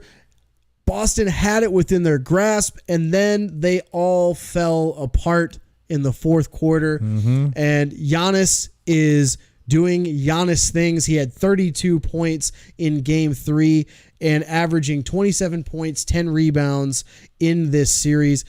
And really, that's the big thing here. Outside of him, Chris Middleton is the other guy who's really been stepping up. He's a bit of a streaky shooter here and there for the Bucks, but he's been playing very, very well for them this series. Yeah, but definitely still don't count out Boston. Boston definitely could still make this a series because when you still have a guy like Kyrie Irving that you're playing against who's still averaging over 21 points a game, you still have to take notice. And they have great contributors because all the next 3 players that are on this list, Jaylen Brown, Al Horford, and Marcus Morris, are still averaging over 13, 14 points a game. So definitely Boston can make this a series. And the biggest thing, though, is that they do play decent defense. Now, it's hard to guard any kind of a man named Giannis, but at the end of the day, they still try to make magic happen because they did take Game 1 in this series and only held Milwaukee to 90 points in that first game. So if they can capture any of the kind of defensive magic they had in that first game, they might be able to make this a series. I agree. I think this is going to be probably a 6-game series. It'll be really interesting to see how the rest of this plays out. But the big key for them is Gordon Hayward is still slowly getting back to 100%. He's been playing better and better throughout the past few weeks. He's got to play much better than he's been playing. He's only shooting 38% from the field, which isn't great. But give that credit to Milwaukee's defense. That's what they do best is they play defense. They're long, they're athletic, and they're going to beat you up in the paint. Yeah, especially when you're holding a guy like Kyrie Irving down because Kyrie really is the driving force of Boston at this point. And to be able to kind of hold him down, and even though he hasn't playing good, he's still under 22 points a game. So doing something right defensively to try and hold Boston at bay. But you still have 2 more games you're going to have to win to be able to put the Celtics away. So we'll definitely see how it plays out. But looking at our other Eastern Conference matchup, we have the Philadelphia 76ers and the Toronto Raptors. The 76ers, surprisingly to me, hold a 2-1 series lead in this. Toronto is my pick for the Eastern Conference, so they better get it together. Oh, wait, you're surprised? You're surprised that I have moments where I get surprised. you're surprised that the Raptors are choking and that the Sixers are winning. Oh, by the way, the Sixers are my pick to make the NBA Finals from the East. So I'm not surprised one bit here. Well, it's definitely been a tale of games here because Toronto did take the first game, 108-95, had a lot of great play, especially from Kawhi Leonard, who had a career high 45 points in that game. But since then, it seems like Toronto's been kind of silent. They've gotten a lot of really good play out of Pascal Siakam, but he's actually a question mark for the next game in Game 4, which I believe is going to be on Monday. Or no, I'm sorry, Sunday. It's going to be Sunday. Yes, Sunday. But that's going to be a big. He's been playing lights out. He's been playing increased minutes in the playoffs, and all of his stats are increased. He's been playing so much better in the playoffs than he was in the regular season, which he had a fine regular season on his own. But in this playoffs, he's averaging 23 points, 5 rebounds, and he's been a big key for the Raptors in this series. He's got to play well because if they're relying on just Kawhi Leonard to score for them, he's averaging 37. But what if he has an off night? I mean, he scored for 45 in the first game and they still lost. So you can't rely on just him. Kyle Lowry is he's a decent point guard, but he's not going to be a world moving point guard for the Raptors to make it deep in the postseason. No, he's really not, and they're really going to need Siakam. I feel like if they're going to make any kind of noise, he is currently, like you said, he is listed as doubtful for Game 4. He has a calf contusion, so it's definitely something to keep an eye out for. If he's listed as doubtful, though, especially with a calf, you know how much running they do up and down the court. I have a feeling he's going to be scratched. So this could end up possibly putting them in a really bad position, especially if they end up in an elimination position. Yeah, they could see themselves down a 3-1 hole going back to Toronto in this case because they're playing Game 4 in Philadelphia. But for Philadelphia, just as I kind of figured that the stars were going to have to come to the forefront, Jimmy Butler and Joel Embiid are doing just that. Both of them are averaging 20 points and at least 7 boards. Butler is playing, in my opinion, he's playing for his free agency this offseason. Definitely. He has to put on a show. Yeah, he's got to put on a show. He's got to show what he's doing. But he's not shooting well from the outside. He's shooting 27% from 3. But his game is all about getting to the line. He's got 15 free throw attempts, which is second most on the team. And he's the big guy they need to go through and put their offense through other than Joel Embiid. Especially when Embiid's off the floor, you got to go through Butler. And he's been showing up for him. And I think if there's going to be a reason why they win this series, it'll probably be because of Jimmy Butler. More than likely, but it's definitely going to be an interesting series, especially now that with Siakam being out with this injury. They're expecting Serge Ibaka to come into the starting rotation now. So it's definitely going to be interesting. And Serge Ibaka has not really done anything this series. I think he's averaging about 4 or 5 points a game. And he hasn't seen a whole lot of minutes, if I'm not mistaken. So at the end of the day, if Toronto wants to get things going, they're going to have to find answers elsewhere. Whether it be with Leonard stepping up or something, because they're going to have to find answers. But definitely make sure that you keep up to date with Final Score as we bring you more on the NBA playoffs when we come back next week with our next episode, which will be all kinds of exciting. Well, I think what are we up to now? This is 13, I think, or 12? I've already lost count. That's how entrenched we are now. We're at 12, I think, because I think 11 was our mock draft show. That's 11 right. was the mock draft show. This is 12. 11 was the mock. But we should actually have some spots locked in for the conference finals for not only basketball, but for hockey, which actually I think we've already got one locked in. We were talking about earlier. I think we do. So we'll go ahead and make that the bunch of jerks. The bunch of jerks. Getting into the Eastern Conference Finals. Congratulations to the Carolina Hurricanes. Yes. You ended up going and sweeping the New York Islanders, which nobody cares about these New York teams. So they ended up beating them 1-0 in OT. Hey, they swept your 5-2. Don't know what you're talking about. So at the end of the day, congratulations to the Carolina Hurricanes, owned by Tom Dundon, and hopefully they can make some noise maybe in the Eastern Conference Finals. Really just depends. We'll have to see who they end up facing, because we ended up watching a very exciting game between the Boston Bruins and the Columbus Blue Jackets earlier that ended up Did that go in OT? I don't think we made it, did we? No, we didn't make it. Boston ended up winning. They scored with 1.5 minutes left in the third period to take a 3-2 lead and ended up taking the game by that score. So they actually now take the 3-2 series lead, going back to Columbus for game 6 in a few days. That's going to be huge because Columbus, credit to them, they've played out of their minds in this postseason. Posting that 6-3 record. Mm-hmm. They had a goal differential coming into tonight's game of +9, only allowing 18 goals. Yeah, that's which crazy. Is that defense, especially doing that against the Tampa Bay Lightning of all teams. The team that we both picked to win the Stanley Cup. All the way to playoffs. They swept the Lightning. All the way to the Stanley Cup. Didn't happen. So they've been playing really well. That's a really good series to watch.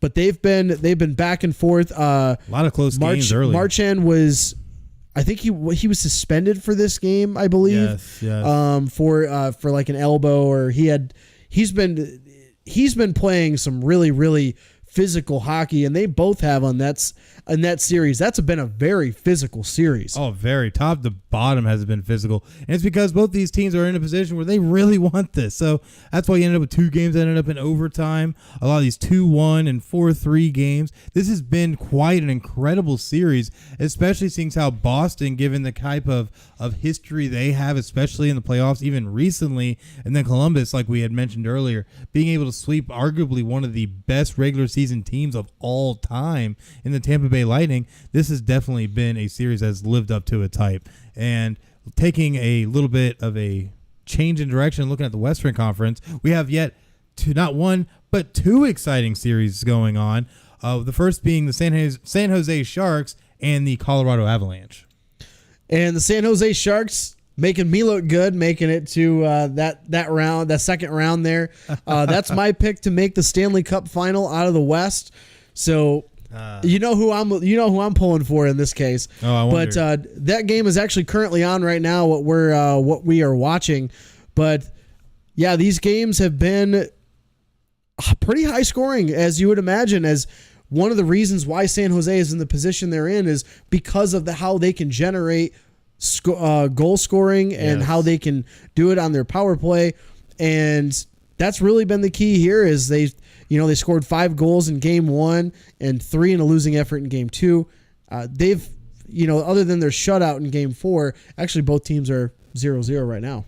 That is true, and that's the thing is that both teams are really trying to do everything they can to win this. Colorado currently is in a power play, so they're trying to take advantage of situations, and we've seen this happen a lot in playoffs where teams really have to pounce on things like the power play to be able to get any kind of points to squeak these ones out, because these games have been really, really close, closer than I think we've seen in some time, honestly, but looking from top to bottom, San Jose I still feel is the better team in this matchup, and I still feel they have the possibility to be able to take this series, but this has been a very back and forth series. San Jose has taken games 1 and 3. Colorado took games 2 and 4.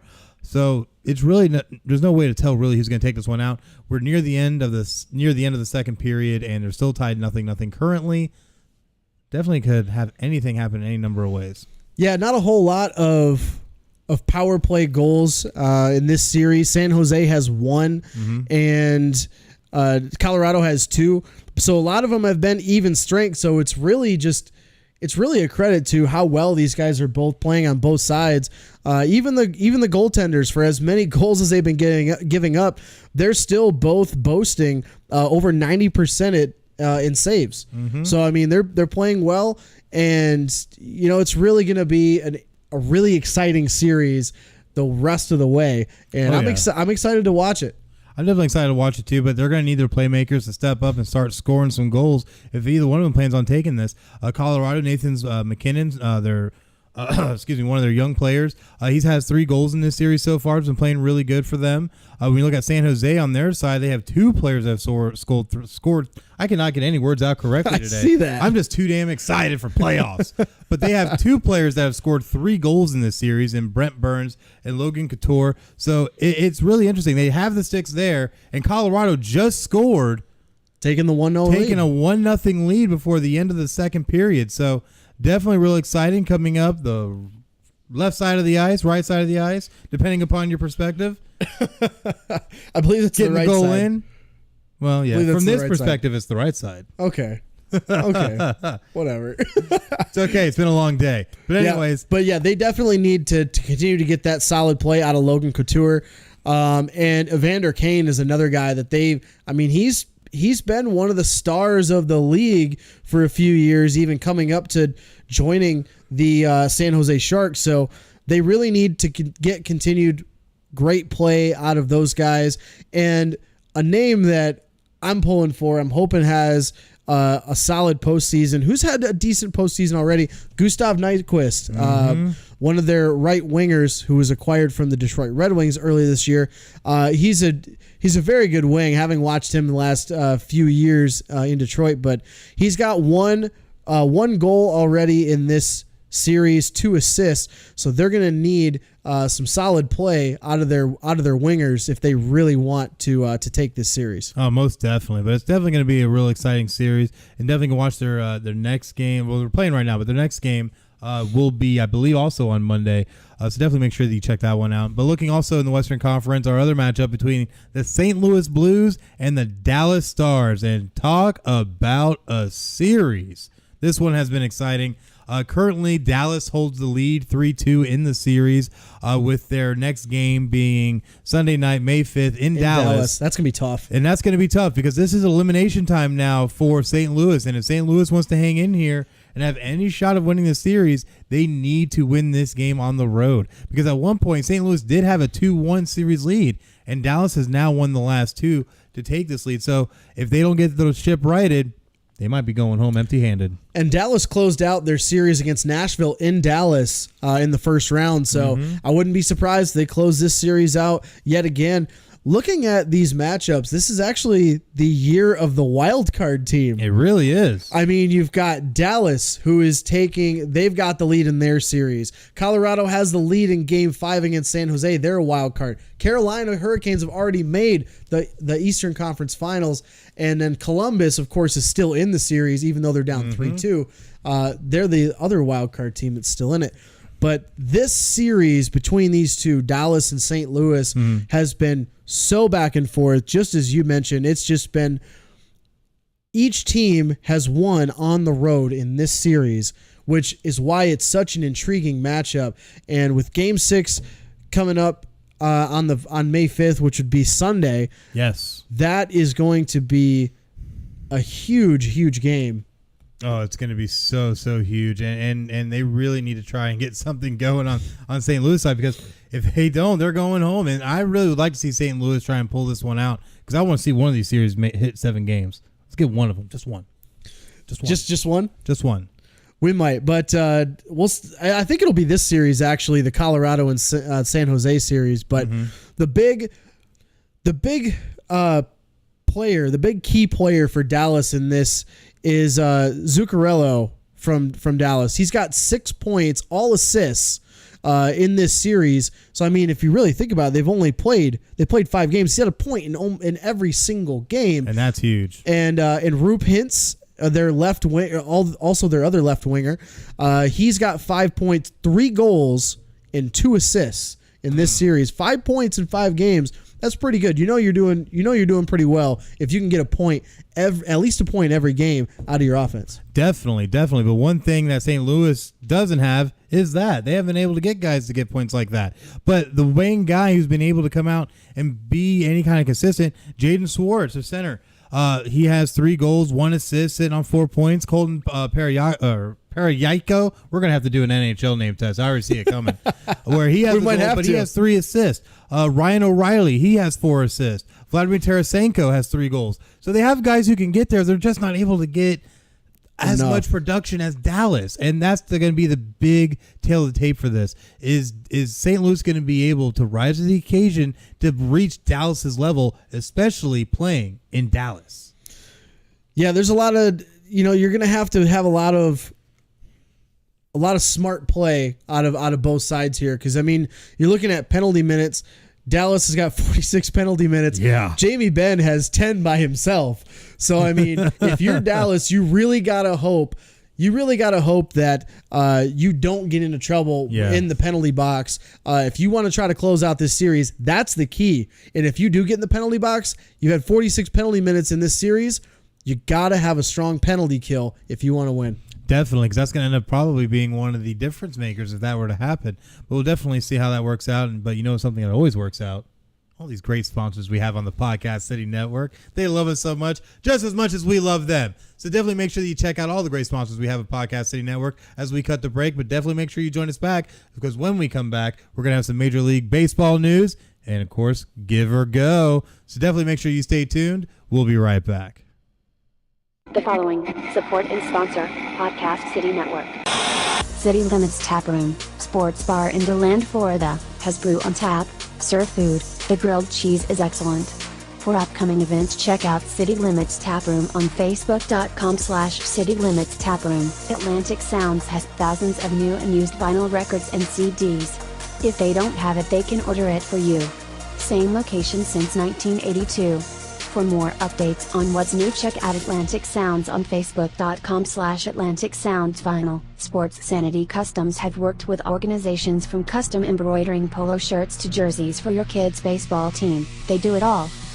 Armed with state-of-the-art equipment and an in-house design team, they are equipped to take on your next project.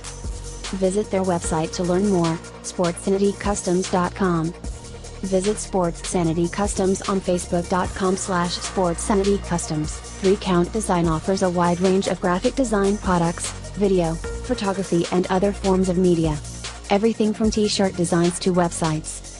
Visit Facebook.com/3Count Design for more. Demo Blast Studios, an explosion of imagination. Original artwork, podcasts, video, apparel and more. Visit DemoBlastStudios.com. Visit Demo Blast Studios on Facebook.com/Demoblast Studios, the best family entertainment pro wrestling show in the state of Kentucky. Kentucky's Own Wrestling brings quality family vintage wrestling to a town near you. Kentucky's Own Wrestling offers a ladies division in wrestling and a training school. Kentucky's Own Wrestling is the current longest running Southern promotion. Visit Facebook.com/Somerset Kentucky's Own Wrestling. All supporters and sponsors are brought to you by Podcast City Network.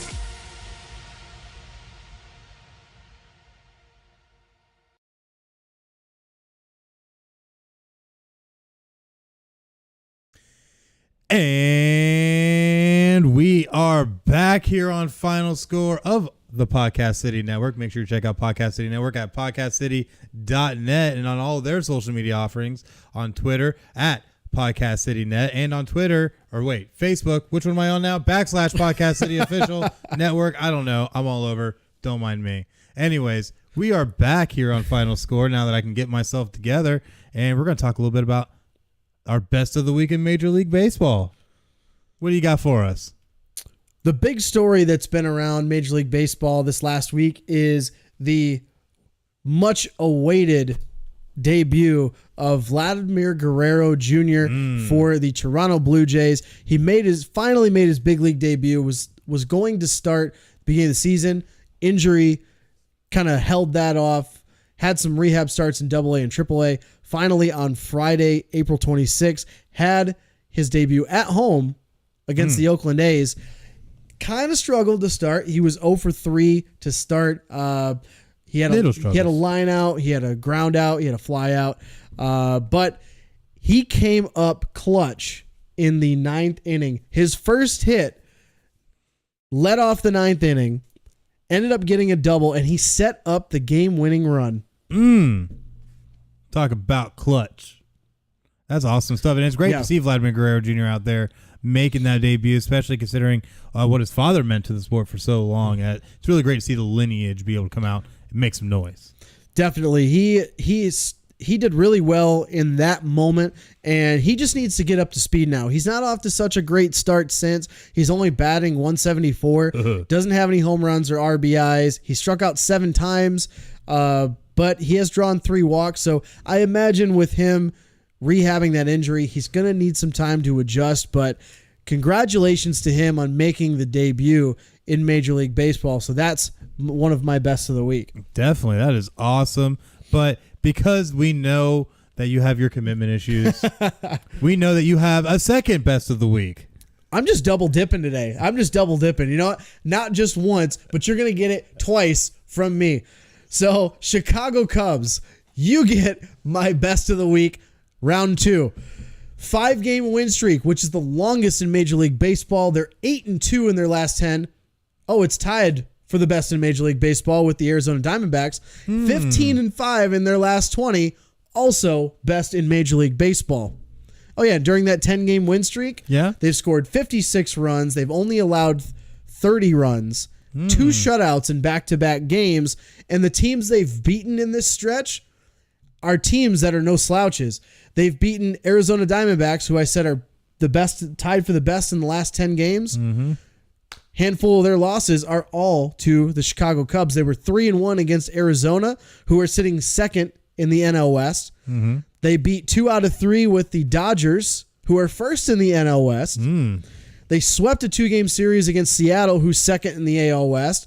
And they had a game yesterday against the Cardinals, which would have been Saturday, and they beat them, and they're chasing the Cardinals in the NL Central. So now they're sitting, like, I think a game and a half behind the Cardinals for the NL Central lead. So that's definitely by far my best of the week. That honestly, if you were looking to have the Chicago Cub magic return, now was the time, because they definitely have been killing it.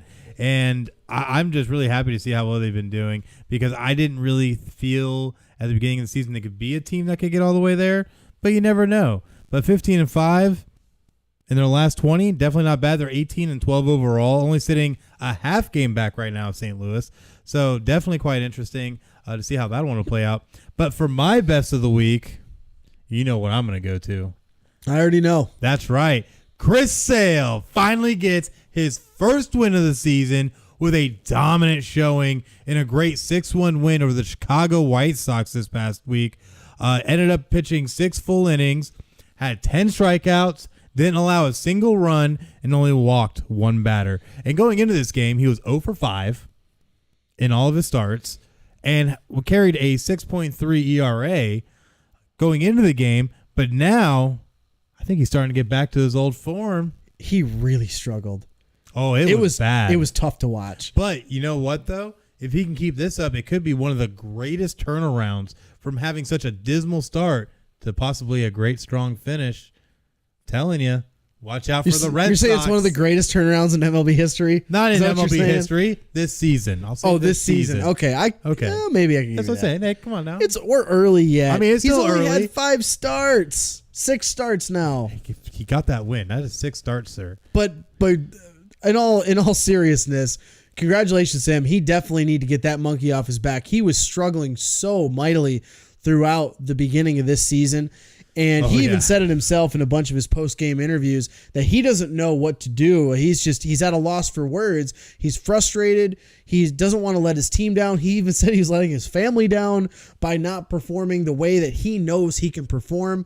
So glad to see him back on track, especially for Boston, who is in a lot of people's eyes, they're a favorite to win the World Series this year. I mean, we are the defending champions, so it only makes sense. But the thing I look at with Chris Sale, his stats aside, the struggles to start the season aside, this is monumental because of the reason that now you can start to inspire the players around you. So much so that today, or for our people listening, would have been yesterday, the Red Sox had to play Chicago again. They ended up having 10 consecutive hits against the White Sox, against their left-hander, Manny Bonalos, ending 1 hit shy of the Major League record in a 9-run third inning. Ended up taking the game 15-2. We have not scored anywhere near that since when? Last season, when we were on our tear winning the World Series. So if maybe Chris Sale's great pitching, now he's back in form. Now we've found our bats. Mookie Betts even last week said he was feeling real good now. Maybe this is where the Red Sox turn the curve. I mean, for teams like this, and we even talked about a couple weeks ago with the Astros, how they struggled in their start, the Diamondbacks even for a little bit, you got to just try to weather the storm if you are the Boston Red Sox, because you know the kind of talent you have on your roster, and now you're still only now 5.5 games back in your division. You've got a chance. Definitely. I mean, you still got a chance. It's still super early. Absolutely. We're now in early May. I mean, you really don't even have to start freaking out and hit the panic button until, I don't know, mid-June. Yeah, we're only about 35 games in or so. So there's over 100 games left. But the thing I look at is that Red Sox are starting to get things going, and that's what they need. Its differential is getting better. Their last 10, they're 7-3, which is best in the AL East in the last 10 games. So the Red Sox are getting something going. It's going to come down to consistency and if they can keep the streak going. But we'll find out. It's going to be interesting. But, looking at the rest of everything we have, man, we only got a little bit left to go for this episode. It's kind of sad. Yeah, it went by quick. It was, again, dominated by NFL news, but, that's usually how we do it anyway. I mean, we got a lot of NFL fans. I mean, we're not wearing anything football. No, not at all. Not at all. Not at all. Anyways, though, moving on to our final segment of the evening, the awesome, the amazing, the coveted Give or Go. I tell you what, it's going to be exciting. I have some things on here that I'm going to be blowing off about today. But first things first, Craig. Tua Tagovailoa, initial odds on favorite to be the number 1 pick in the 2020 NFL Draft. Give or Go. I just don't see the hype. I'm gonna go on it because I don't see the hype of Tua Tagovailoa, because look at past Alabama quarterbacks, their lack of success in the NFL. And I mean, this is a way too early. And you've got other quarterbacks in this class, Justin Herbert from Oregon and Jake Fromm from Georgia. I don't see him being the favorite. He could still be a favorite to win the Heisman, but as far as number 1 pick, there could be guys that take that spot. That's a little too much for me. I'm going to go on that one. Raiders head coach John Gruden said that AB, Antonio Brown, will not play in the preseason. Chris, give or go? That's a go. I mean, at the end of the day, he's a shiny new toy for this offense, and so I'm not surprised they're going to keep the shiny new toy kept in the garage until the games start that actually matter. Why are you going to go ahead and hurt your hot rod when you're not even into the parts of the season that matter? Not even a second thought. That's why you store it in the winter up north. You don't want it to get the snow and the nastiness and the salt and the rust. You don't need the salt, get that undercarriage wash. Come on, that's expensive. So, former Arizona Wildcats assistant said in recording that head coach Sean Miller was paying DeAndre Ayton $10K a month while at Arizona. Give or go?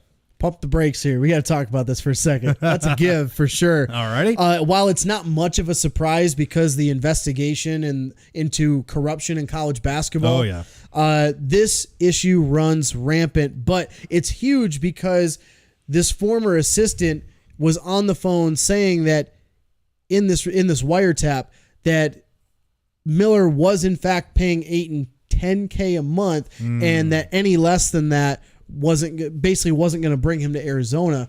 But it's insane to me that this is now coming out. This, I think, is, if you're Sean Miller in Arizona's basketball program, you're screwed. Oh, yeah, absolutely. You're done. You're going to get hit with, I don't even know if they go as far as the death penalty because of the fact that you've got, they are a little bit of a blue blood school because of Olsen, Lute Olsen and all that. But I don't see them making out of this situation unscathed.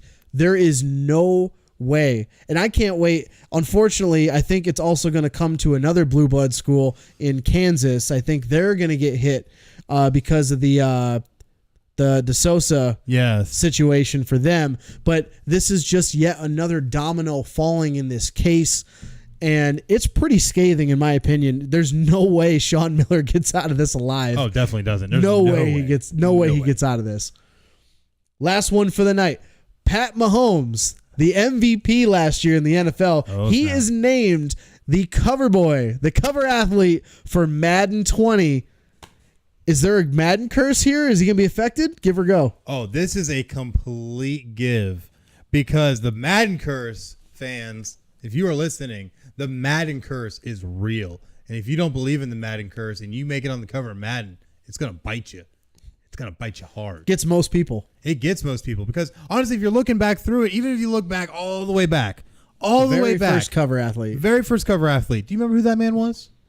Ohio State product. Oh, God. I know. It's terrible. That's why I love bringing him up. That's right. Madden 01, we had Eddie George, running back for the Tennessee Titans. Now, at the end of the day, though, he did earn All-Pro honors during his cover year, but had a crucial fumble against the Baltimore Ravens that cost them the playoffs, and then he would not make another Pro Bowl for the last 4 years of his career.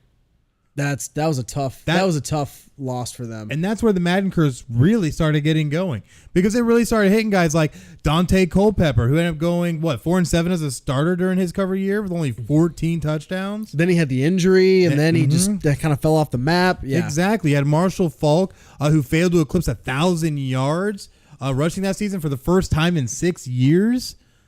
And then never hit it again, and then retire. Yep, then never hit it again. Michael Vick, who ended up with a season with a bunch of injuries, and ended up missing playoffs that season after making it to the second round in the previous year. I mean, I'm sure the dog thing didn't help. That was like 2-3 years after that, just so you know. But hey, I'll roll that into that curse. Just roll right into it. All right, Ray Lewis. There's another one. Missed 10 games due to injury back in 05 during the 05 year when he was on the cover of Madden 05. Ended up being back in the Pro Bowl in 06 when he wasn't on the cover. That's very weird. Funny how that works. Or Donovan McNabb, who ended up suffering a 6-10 season while feuding with Terrell Owens, which was one of the largest drama stories of that whole NFL year, ended up having a passer rating of 85.6.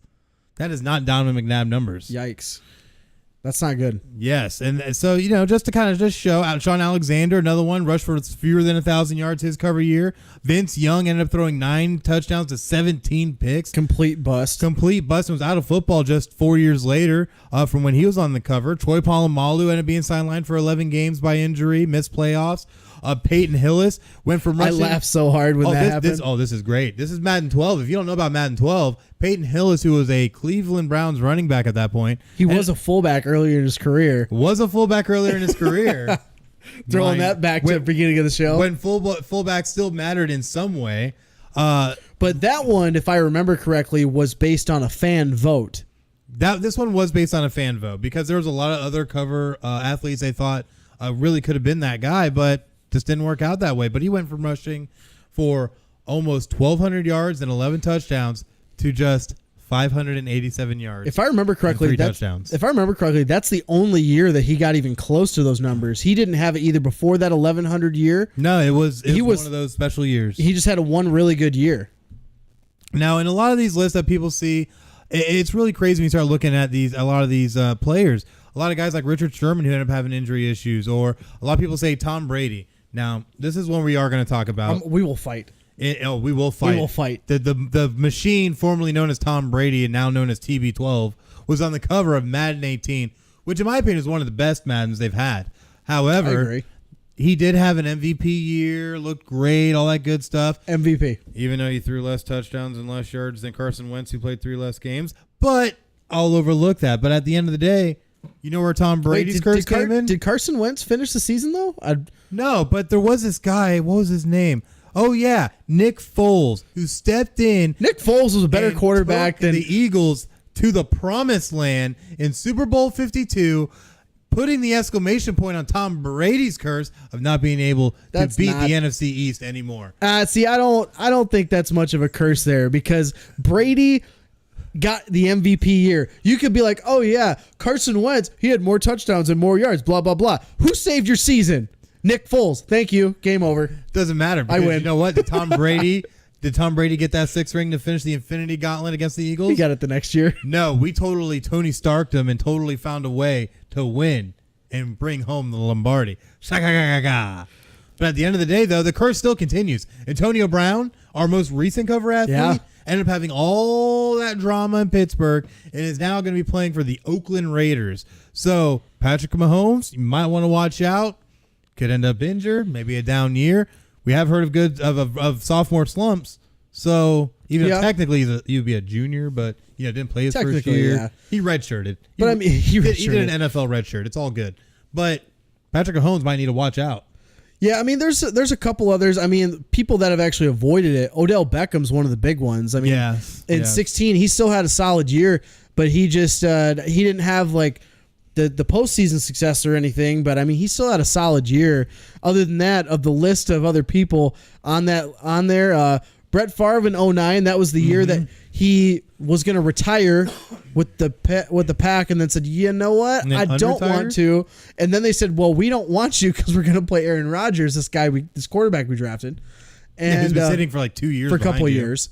And then so he goes to the Jets and he had a decent year with the Jets that year. He actually did. He had a decent year with the Jets. Then he went to Minnesota, and then you know how that ended. Well, they actually made it all the way to the NFC title game against the New Orleans Saints before they won the Super Bowl. So I can't say it was too bad for him, but not too bad. I know his ribs were really hurting after that one, though. So, not going to touch on that one. But anyways, touch on that. At the end of the day, though, Patrick Mahomes, you need to watch your back. Madden curse is real, bro. It is. So at the end of the day, though, that's the end of our Give or Go segment. Definitely another exciting one. Glad to get all that off my chest with the Madden. You feel better now? I do feel better. Better? Sometimes it just takes a little bit of railing about the Madden curse to make you feel good. But phrasing. Sorry, I can't help it. We're a family show, I promise. And with that, we're also going to give our final thoughts in the week ahead. So what do we got coming up? I'm looking forward to seeing who else is going to clinch spots in the conference finals in both the NBA and the NHL. Some great series, especially playoff hockey. I know if you follow us on Twitter or if you've been following us for the last couple of weeks, we have just been ranting and raving about playoff hockey and how there's nothing else like it. If you're not a fan of hockey, at least watch a little bit of the playoffs. Even if you're a mild fan and just kind of casual, it's a lot of fun to watch. That's what I'm looking forward to this week. And then there's a show that happens every week. This is really what I'm looking forward to. What is it called? They had a big battle recently. Oh yeah. Game of Thrones. So at the end of the day, the Battle of Winterfell. We're gonna have the aftermath of the Battle of Winterfell in episode 4 of season 8 of the last season of Game of Thrones. It's gonna get really hard here in a couple of weeks when they have Money in the Bank. And I'm going to have to watch both. It's going to be difficult. Do you think we're actually going to be able to see this episode of Game of Thrones? Is it going to be I mean, not going to be too dark? You know what? I have to give out an MVP award right now, okay? MVP award to Melisandre for providing us the amazing lighting for this show. Because otherwise, if we did not have all the fire that she produced with the beauty of her hands, we're probably watching this one literally in the dark. So figuratively. We were talking about this before the show, and I know we're both on the same side of this, but the fact that people are in an uproar about the fact that the show was so dark in the setting and you couldn't see anything in front of you. It was supposed to be that way. There was a night battle in the winter. You can't see anything. You can't. They were supposed to try to, I think the idea was they wanted to put you in the spot of the front lines where you can't see anything in front of you, and you see all the Dothraki run out and all their torches go out. Well, and you add to the despair, you think about it, because it's like you have this force just kind of closing in on you more and more and more, and it really shows the despair that a lot of these characters are in. I think that's the biggest thing, because, I mean, if I had an army of dead coming at me, I'd probably pee in my pants. I'll say that on air. I don't care. I would pee my pants, because that's scary. No, the real MVP was not the Red Woman. No, there was real MVP was Arya Stark. Yes, I call her the little jump man, just jumping with that knife like she's Michael Jordan. Also, if you haven't seen that episode, there's no more spoiler alert. You're like a week behind. You need to catch up. Yeah, go get HBO Go or something. Come on. That's what everybody's doing now. You can stream it on your phone. I love how they called back, though, the move she pulled when she was trying to get Brienne Tarth. Oh, yeah. And then dropped it. Yep. Got the Night King. Got him. Game over. Got him. Because we got to see the Clegane Bowl, too. Yes, Clegane Bowl 2. It has to happen. It'll be so it has exciting. to happen. That's right. Even though isn't the mountain technically dead, like undead? He's not really alive, is he? I don't know what he is at this point. Apparently, he took a vow of silence, so it's not like he's going to tell us. But his face is blue, and his eyes are red, and he's basically dead. I mean, he looks really good in that armor, though. He does, yeah. Once he changed from that gold armor to the all those Cersei armor, steroids. Well, hey, when you're dead, does it really matter? All those steroids really help make you fill that out. But oh my goodness! But thank you for joining us for Final Score and all the craziness we love to talk about. Definitely make sure that you check us out on all of our social media offerings, on Twitter at PCN Final Score and on Facebook at /PCN Final Score. And then check us out on all of our platforms. We have so many now. So many. How many do we have? We have that many. Check them all out. We're now available on Spotify, iTunes, iHeartRadio, Stitcher, TuneIn, Google Play Music, and of course, Podbean. Go on, search keyword Final Score. Give us a like, give us a follow, and definitely download all of our latest episodes that you can enjoy today, right now. Just got to go and check it out. I'll tell you what, it's been fun, man. It's been real I like fun. the character you just went into. I do it every now and then. You know, I kind of just float in and out and see what happens. See what happens. You know, makes it entertaining. But I'm Chris. This is Craig, and you just watched Podcast City Network's first sportscast, Final Score. Definitely join us next week. But until then, have yourselves a safe week and a great night.